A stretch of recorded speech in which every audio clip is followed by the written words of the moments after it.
Cuando te diste el abrazo de Año Nuevo con tu familia, ¿qué expectativas tenías para el año 2020?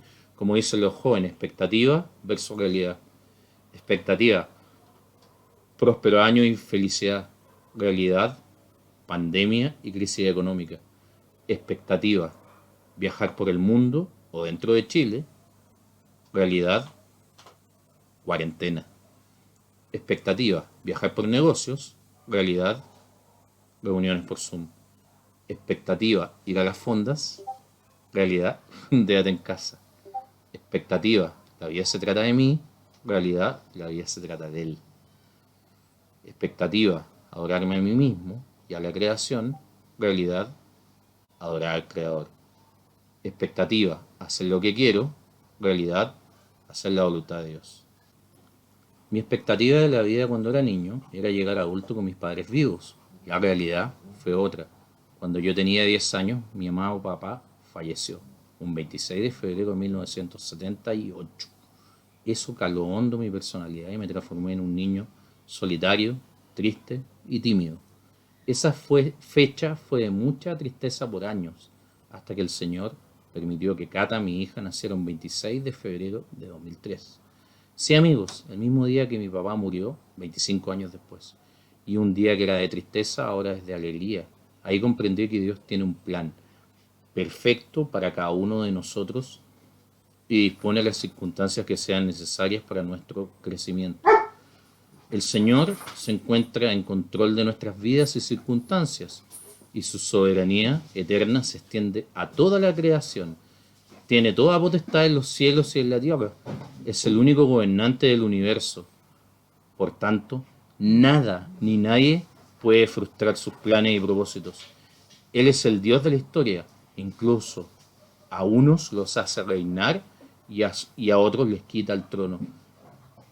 Sí, hermanos, Dios en su infinito amor y bondad tiene un plan para nosotros desde antes de la fundación del mundo, y entramos en él cuando aceptamos y reconocemos a Jesús como nuestro Señor y Salvador. Y cumplimos ese plan mediante nuestra sumisión y obediencia a Él y su voluntad revelada. Él nos acompaña como un padre a un hijo pequeño durante todo nuestro caminar, ya que tiene un interés personal en nosotros y en consecuencia tenemos que discernir cuál es la voluntad de Dios para cada área de nuestra vida. Dios nos creó para depender de Él. Nuestra misión es buscar el propósito que tiene para nuestra vida. No hay ningún aspecto de ella que escape a su control. Él quiere lo mejor para nosotros y sabe los deseos de nuestro corazón. Y como no podemos vivir en tinieblas, el Señor nos da dirección a través de su palabra. Y si bien su plan no siempre es el más fácil, es el que tiene definido para cada uno de nosotros. El corazón del hombre traza su rumbo, pero sus pasos los dirige el Señor. Jesús fue obediente al plan de Dios hasta el último momento de su vida como hombre en la tierra. Al ir al monte de los olivos, se puso de rodillas y oró diciendo: Padre, si quieres, pasa de mí esta copa, pero no se haga mi voluntad sino la tuya. En el plan de Dios no había otro camino que la cruz para Jesús. De esta forma se cumplió el plan de salvación de la humanidad. Una vez que tenemos determinado que hay un plan de Dios para todos, tenemos que explicar que en nuestra vida tomamos decisiones a cada momento. Algunas de ellas definirán nuestro futuro. Por ejemplo, qué estudiaremos, a qué nos dedicaremos, con quién formaremos una familia, nos tenemos o no que cambiar de trabajo. Entonces, debemos preguntarnos como cristianos si esas elecciones se encuentran conforme a la voluntad de Dios. Y entonces la pregunta que obviamente tenemos que hacernos y que personalmente me he hecho por años es: ¿cómo sabemos cuál es la voluntad de Dios para nuestra vida? Hay varias maneras para determinar la voluntad de Dios para nuestra vida, pero la principal es: concuerda la decisión que adoptaremos con la Escritura, lo que decidamos concuerda con la palabra que el Señor nos enseña. Esto es porque en la Biblia se encuentran las enseñanzas y las promesas de Dios para su pueblo, y esta contiene todos los principios que revelan el carácter de Jesús, preceptos que nosotros los cristianos debemos utilizar en todas las áreas de nuestra vida. También Dios nos da dirección para saber su voluntad a través de la oración. Con ella, con la oración podemos crear una relación cercana, una relación íntima con el Señor, con la finalidad que nos guíes, que Él nos guíe. ¿Dejas que el Señor te guíe? ¿Cuánto tiempo dedicas a escuchar a Dios al orar? ¿O eres de los que al orar hace un pliego de peticiones para Él? Hermanos, tenemos que hacer silencio para escuchar a Dios y al mismo tiempo podemos pedir que el Espíritu Santo se manifieste en nuestras vidas para que nos indique el camino que debemos seguir. En el Sermón del Monte, que comienza con las bienaventuranzas, Jesús en primer lugar describe cómo debe ser el carácter de sus discípulos y en definitiva de los cristianos. Luego les enseña a orar. De esta forma, Mateo 6, 9, 10 dice: Padre nuestro que estás en el cielo, santificado sea tu nombre, venga tu reino, hágase tu voluntad en la tierra como en el cielo.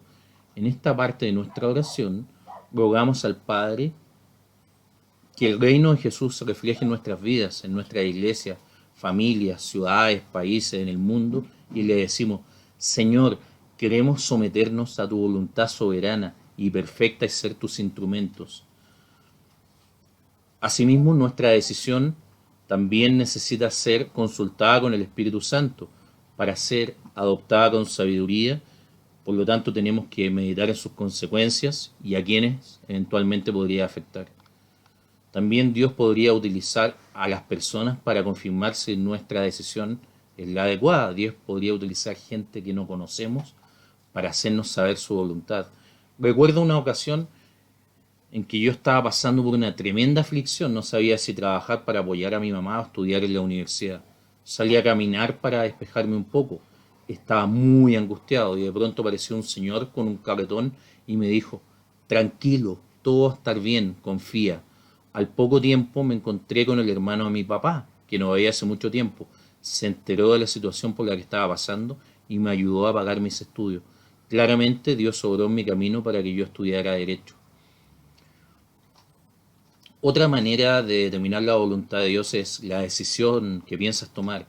Se encuentra de acuerdo, la decisión que piensas tomar se encuentra de acuerdo con mi identidad como seguidor de Jesús. Incluso podríamos ir más allá y preguntarnos si ella interfiere con el plan de Dios para mi vida. ¿Honra a Dios lo que pienso hacer? ¿Me da paz o inquietud? ¿Ella coincide con su voluntad? En ese caso tenemos tranquilidad, recordando que el Espíritu Santo intercede por los creyentes conforme a la voluntad de Dios. Sin embargo, siempre hay algunos obstáculos para hacer la voluntad de Dios en nuestras vidas. El pecado endurece el corazón y nos lleva a la desobediencia e indiferencia, impidiendo que cumplamos con el plan de Dios para nuestra vida. Muchas veces hay influencia de otras personas, burla y oposición del mundo. El mundo nos podría desviar de nuestro camino y hacernos poner la vista en la creación y no en el Creador, sabiendo que la amistad con el mundo es enemistad con Dios.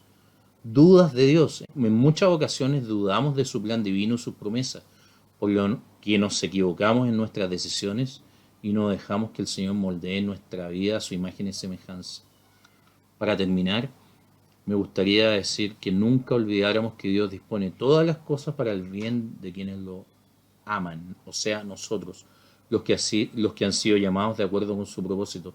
Esto significa que necesitamos buscar su presencia, escuchar su voz por medio del Espíritu Santo y la palabra, sabiendo que el estudio de la Escritura transforma y renueva nuestra mente para crecer y ser cada día más semejantes a Cristo y de esta manera cumplir su voluntad, buena, agradable y perfecta para nuestra vida.